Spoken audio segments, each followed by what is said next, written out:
皆さん、こんにちは。Speak Japanese Naturally ポッドキャストへようこそ。このポッドキャストでは、中級者、上級者向けに日本語や日本文化を紹介していきます。料理をしたり、運転をしたり、何かをしながら聞いてください。シャドーイングに使う場合には、音の高低、つまり音の上がり下がりにも注意してシャドーイングしてみてください。英語の字幕が見たい人は YouTube チャンネル Speak Japanese Naturally Podcast で設定から出すことができます。毎週木曜日夜7時更新です。ぜひチャンネル登録して聞いてみてください。さて、このポッドキャストを撮っているのは2月10日です。今、日本には最強の寒波が来ています。私が住んでいる場所は降っていませんが、いろいろな場所で雪がたくさん降っています。寒波というのは寒い波と書きます。冷たい空気が入ってくることです。で、その寒波のことを冬将軍と言ったりもします。冬将軍が到来するというような使い方をします。到来は来るという意味ですが、冬将軍には来るじゃなくて、到来するのような、硬いというか、強そうな言葉が似合う気がします。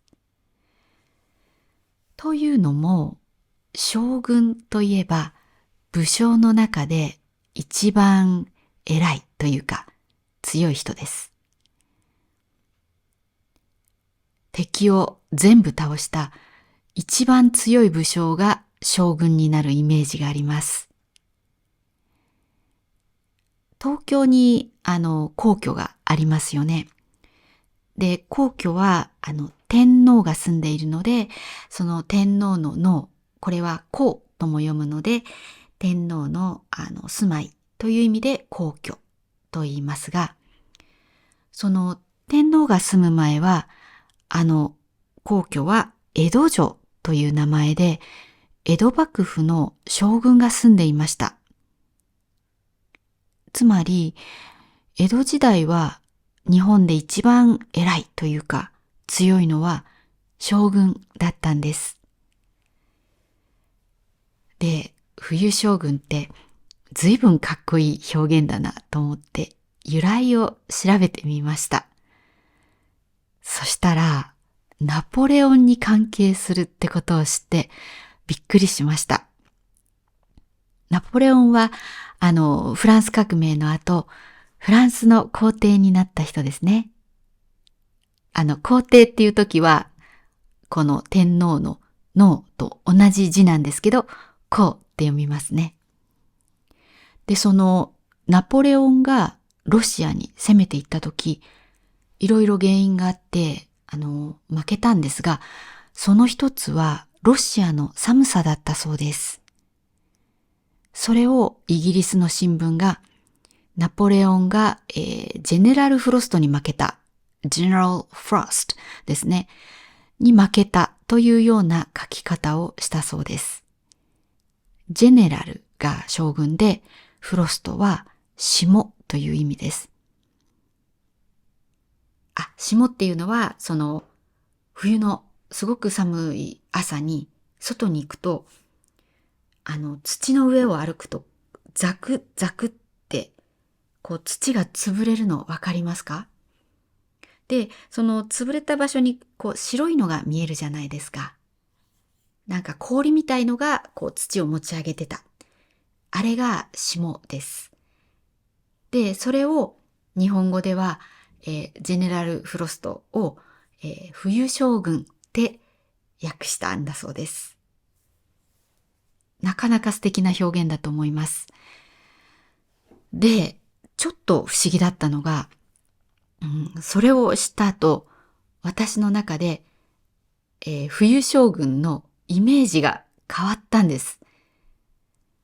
私がそれまで想像していた冬将軍は、日本の昔の将軍なので、日本の鎧っていう剣が刺さらないようにするような戦いの時に着る、そういう鎧を着ているイメージだったんです。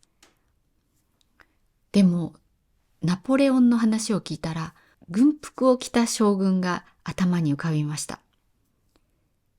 軍服っていうのは、軍隊の軍に、服ですね。洋服の服。でも、なんとなく、軍服の将軍って、鎧の将軍よりちょっと弱い感じがするんですよね。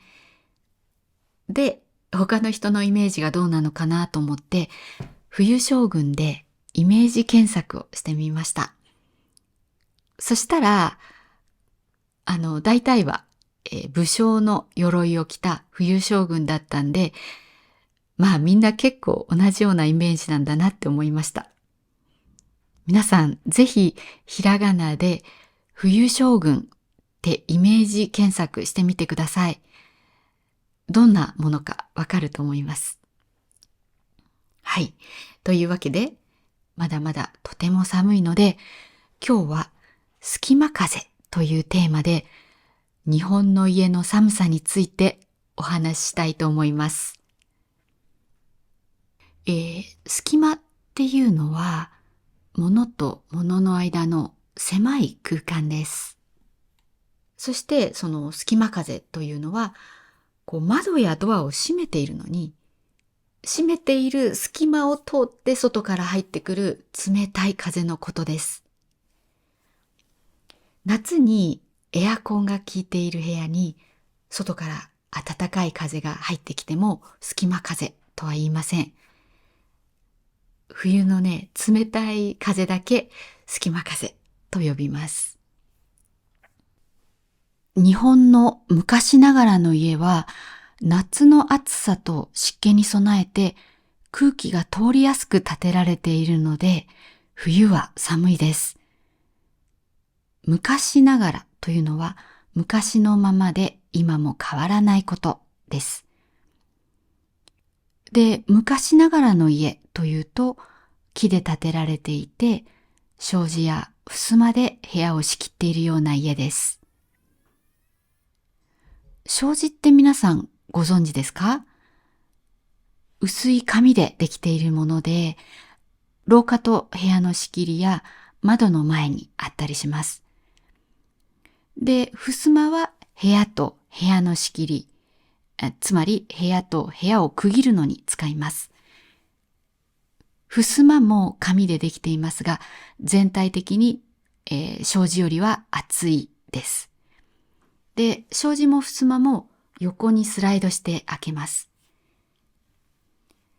で、新しい家は障子とかを使っていても断熱材とかがちゃんと入っているので多分割とあったかいと思います。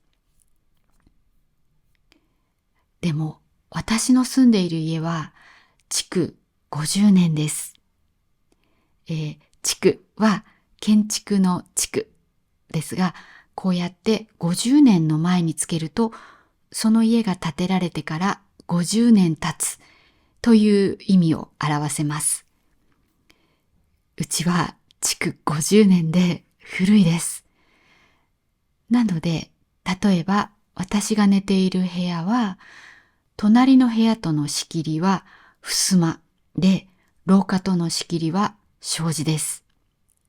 で、廊下の反対側は窓です。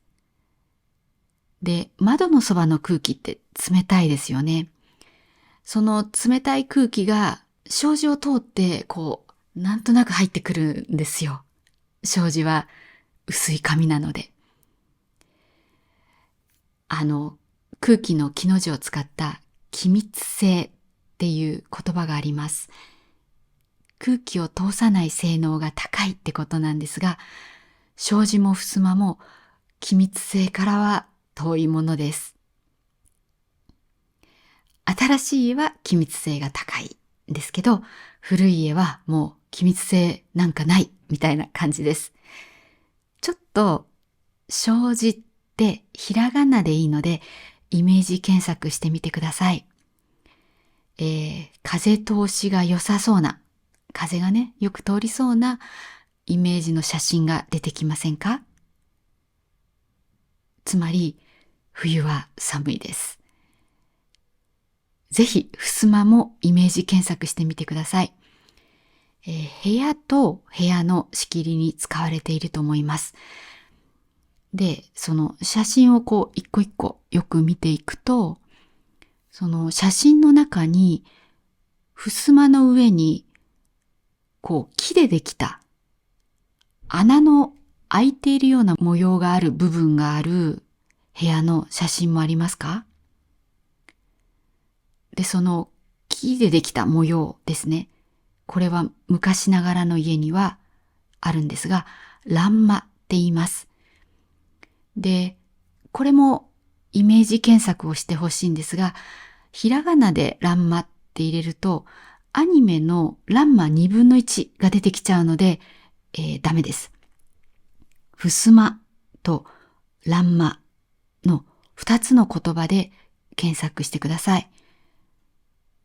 そうすると、いろんな素敵な模様の欄間が出てくると思います。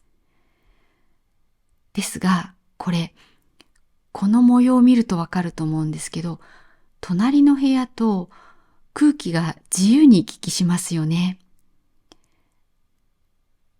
そう、だから、一部屋だけ部屋を温めようとすると大変です。逆にエアコンをつけて冷たくしようとしても、大変なんですけど、昔は今ほど暑くなかったんです。昔は今ほど気温が高くなかったんで、夏はエアコンを使わなくても、過ごせました。だから、夏、涼しいように空気の通りを良くしておけばよかったんです。でも今はね、夏も暑いし、そして冬は、寒い。そういう作りになっています。日本ではセントラルヒーティングは普及していません。北海道、皆さんご存知ですか？日本の、北の島ですね。で、北海道では新しく建てている家の7割はセントラルヒーティングが、入っているそうです。北海道は、日本の一番北で、冬は寒いんですけど、夏は涼しくて冷房がいらないそうです。だからそれもあって、セントラルヒーティングが普及しているようです。あと、北海道は窓が二重になっているそうです。とにかく寒いところなので、だからこそその寒さ対策をしっかりしているんで、その逆にもっと南の東京とかより家の中が暖かいそうです。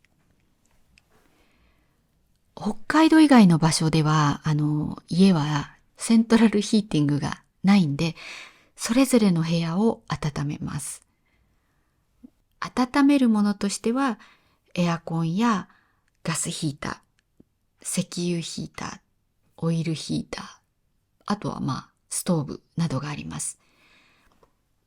でも、部屋ごとに温めるので、例えば廊下に一歩出ると、もうひんやりしています。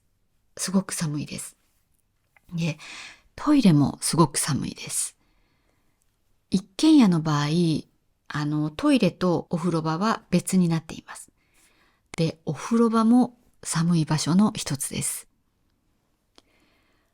日本の一軒家のお風呂場のそのすぐ横には、服を脱いだり、あとお風呂の後に体を拭いて服を着たりする場所があります。脱衣所って言います。小さい部屋みたいになってます。で、そこのドアを開けると、お風呂場に入れます。で、お風呂場には、お風呂、つまりバスタブがあって、それと体を洗う場所がバスタブの外にあります。体を洗う場所はだいたい、お風呂と同じくらいの広さかなと思います。で、日本の家のお風呂の入り方は皆さん知ってますか？お風呂のお湯、つまり、バスタブのお湯は、家族が何人か入ったとしても、最後まで同じお湯を使います。なので、お風呂に入る前に、まず体をよく洗います。そうじゃないと、お湯が汚くなっちゃうからです。温泉に行った時なども同じです。温泉のお湯に入る前に、体をよく洗わないといけないのは、温泉はみんなが入るところだからです。汚れたお湯は嫌じゃないですか。だから先にちゃんと体をきれいに洗います。で、それから、お風呂に入って、温まって、で、温まった後に、また、お風呂から出て、髪とかを洗って、で、もう一回お風呂に入るかもしれませんが、髪とか体も全部洗ってきれいになったら出るという感じです。で、お風呂は毎日入るのが普通です。シャワーじゃなくてお風呂に入ります。それは、体の汚れを落とすっていうだけじゃなくて、体を温めるという意味もあります。一人暮らしの若い人とかは、水代とか、ガス代がもったいないので、シャワーだけの人も多いと思うんですけど、家族が何人かいたら、大体はお湯をためてお風呂に入ると思います。で、お風呂で温まってから、出て、服を脱いださっきの脱衣所で体を拭いてパジャマを着るみたいな感じですね。そうです。だから大体はパジャマってことは夜お風呂に入ります。寝る前にちゃんと体を温めます。で、お風呂場の横にさっきの脱衣所があるんですけど、そこは、洗面所とも呼ばれたりします。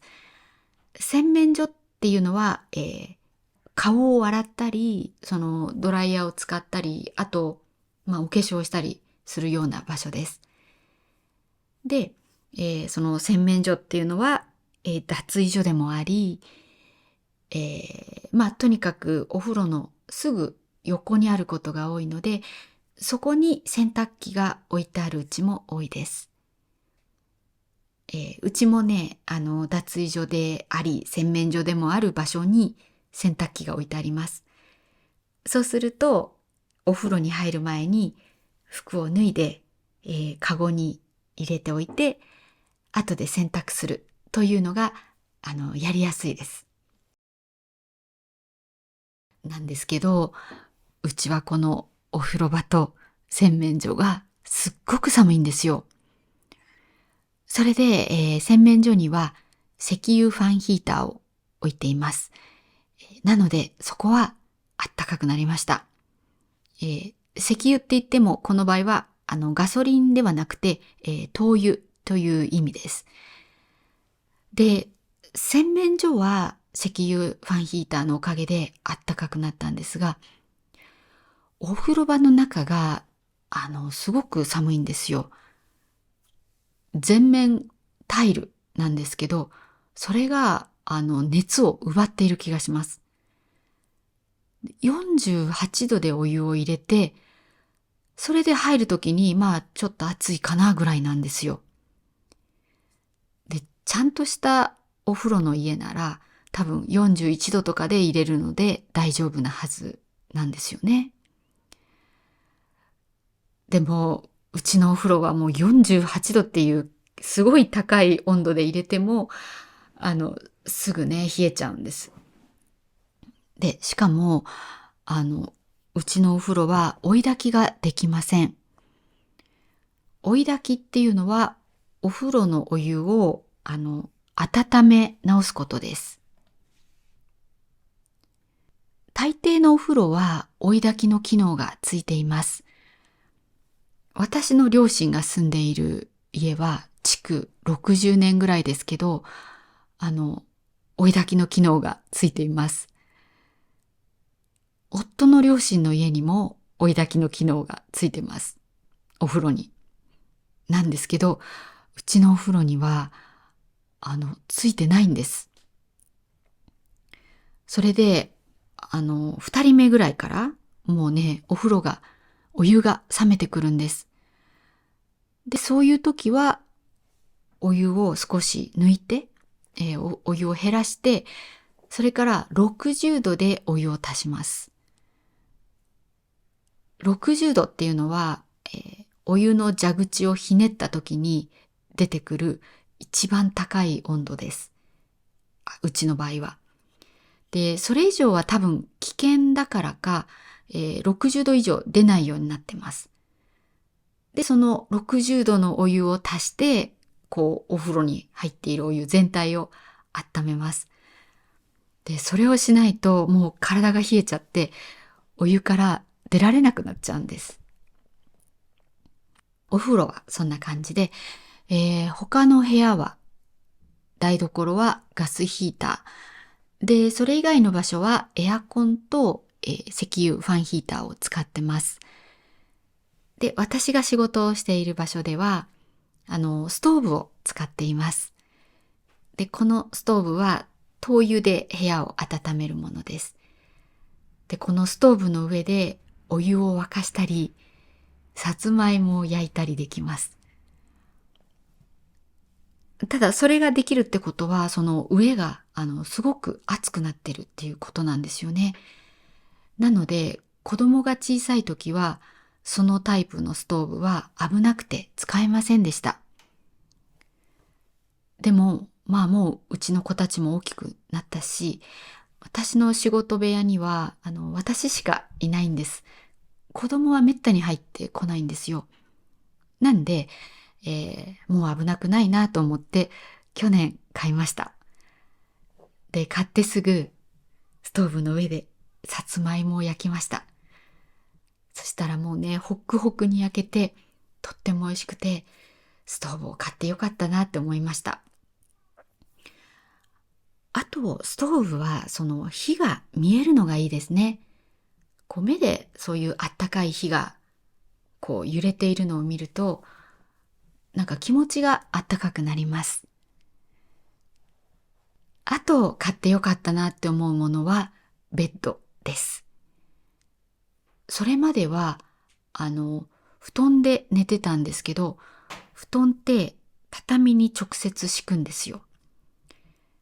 で、私は1階で寝てたんですけど、1階の場合、畳の下には床があって、床の下には空間があって、その下は土です。で、畳と布団を通して、床から寒さが伝わってくる感じがして、すっごく寒かったんですね。でも、我慢してたんです。ただですね、その寒さを我慢して布団で寝ていた去年の11月の終わり頃、私の知り合いの人が、続けて2人亡くなりました。で、さらに、親しくしていた人が脳卒中で倒れてしまいました。脳卒中っていうのは、脳の血管が詰まったり、破れたりして、脳が障害を受ける病気です。実はですね、1月と2月の寒い時期は、脳卒中などで亡くなる人が増えるそうです。あったかい場所にいるときは、血圧が安定してます。そこから寒い場所に行くと、体から熱が逃げないようにするために、血管がギュッて縮みます。それで血圧が急に上がります。それが負担になって脳卒中などの病気になるそうです。だからその冬の寒さも原因で起こりやすい病気だそうです。で、冬に死亡率がどれだけ増えたかを調べたグラフを見たんですね。そしたら、1位は栃木県、2位は茨城県で、3位は私の住んでいる山梨県でした。で、北海道とかの明らかに寒い場所は、寒さへの対策がちゃんとできてるんだと思うんですよね。でも、栃木とか茨城とかは、関東地方って言って、東京を中心とした地域に入るんです。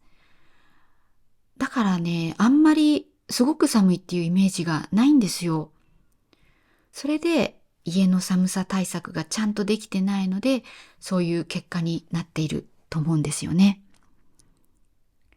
で、山梨の場合は、夏がとにかく暑いです。暑くて有名です。でも、冬はもうマイナスになります。今朝もマイナス4度でした。マイナス4度から水道管が凍ります。で、水道管っていうかその中の水が凍ると、水道管が破裂したり、破れたり、壊れたりする可能性があります。なので、寒くなりそうな時には、放送で気温が下がるからお気をつけくださいっていうのが流れます。道の端っことかに、スピーカーが立ってて、市からのお知らせがね、流れるようになってるんですよ。で、そういうスピーカーからそういうお知らせが流れます。私は前に2回水道を凍らせちゃったことがあります。その時は、朝、蛇口をひねっても水が出てこないんですよ。で、結局午後2時か3時ぐらいまで出なかったです。で、水道管が破裂したりはしなかったんで、それは良かったんですけど、水道が使えないってことはトイレも使えないので、確かその日は、コンビニのトイレを使わせてもらいました。で、朝ごはんはコンビニで水を買ってきて、その水で作りました。それかもしかしてパンを買ってきたかもしれません。ちょっとよく覚えてないんですけど、大変でした。で、私が今まで住んだことがあるのは、埼玉と東京、それから静岡の三島市というところと横浜です。今言ったところは、どこも冬は、マイナスにはならないんですよね。もしかしてマイナス1度ぐらいは行ったかもしれないんですけど、マイナス4度にはならないので、水道管が凍るということを想像したことがなかったんです。だから本当に最初びっくりしました。水道管を凍らせてしまった時に。で、ただですね、この山梨でも新しく建てた家とかは、水道管が凍らないようになってます。ちゃんとね、対策がしてあるんですよ。なんですけど、古いうちは、対策をしないと凍るんですね。で、うちは、築50年なので、今はすごく気をつけてます。で、例えばその電熱線って言って、水道管を凍らせないようにするものを巻いたりするっていう方法もあるんですけど、うちの家の作りはそれができないようになってるんですね。すごく困ったことに。なので、ちょっとね、そういう対策ができないので、私がしているのは、気温を毎日チェックして、マイナス4度より低くなりそうだったら、水道を水をね、少し出したまま寝るようにしています。水道代がかかっちゃうから、本当はね、嫌なんですけど、水道が凍って破裂でもしたらね、すごい大変だと思うんで。で、ちょっと今話がそれましたけど、知り合いの人たちが3人亡くなったり、病気になった時に、私はこれは家が寒いせいなんじゃないかと思って、もうこの家では、電気代とかがかかってもあったかく過ごそうって決めました。それでまずベッドを買いました。で、そのベッドにしたおかげで、もう寝る時が段違いにかなりあったかくなりました。本当に買ってよかったなって思うものの一つです。あと、もう一つ買ってよかったなって思うのが布団乾燥機です。布団乾燥機っていうのは名前の通り布団を乾燥させるためのものです。乾燥させるっていうのは乾かすという意味なんですけど、この場合は濡れている布団を乾かすわけではありません。夏はですね、日本は湿気がすごく多いんです。湿気っていうのは空気中の水分ですね。で、湿気が多いともうジメジメしてすごい汗をかくんですよね。なので、布団が湿っぽくなります。濡れてるわけじゃないんですけど、なんかちょっとじっとり重い感じになるんですよね。で、そういう時に布団乾燥機で、布団をしっかり乾かすとカビも生えないし、気持ちがいいです。あと、布団乾燥機から高い温度の空気が出るようにして、ダニを殺すのにも使ったりします。で、この布団乾燥機っていうのは、先がホースみたいになってます。で、それを布団と布団の間に入れて、布団全体を乾かすっていう感じです。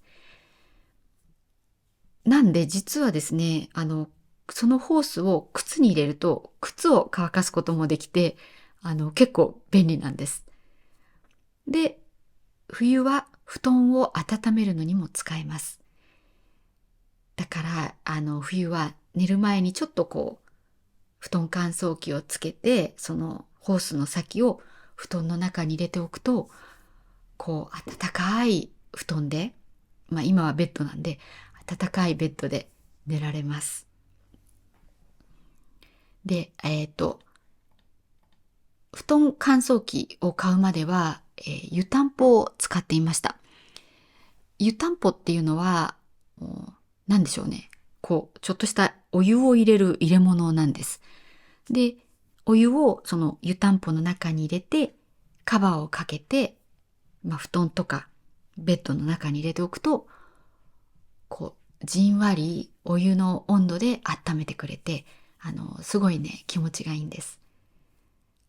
でも、湯たんぽは割とね、それなりにお湯を沸かしたりするのが面倒なんで、布団乾燥機はだいぶ楽になったなっていうふうに思っています。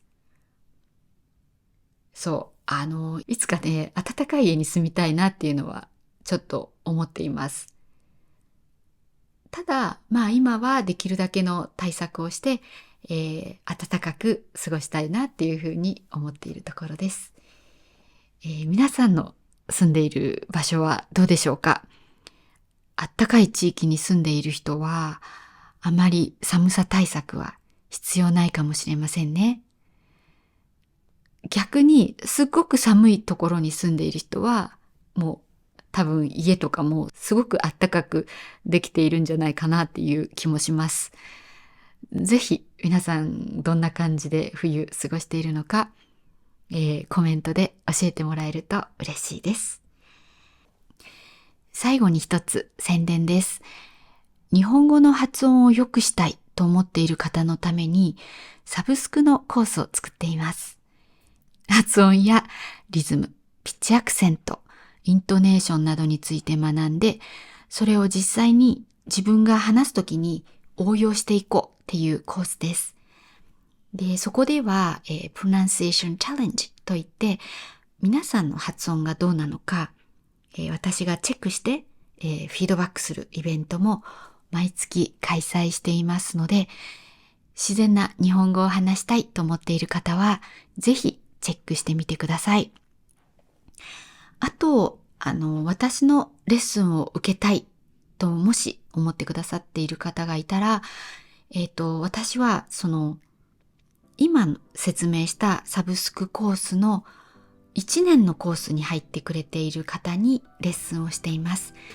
プレミアムコースです。もしよかったらそれも検討してみてください。はい。では今日も最後まで聞いてくれてありがとうございました。では皆さん、良い一日をお過ごしください。また次のエピソードでお会いしましょう。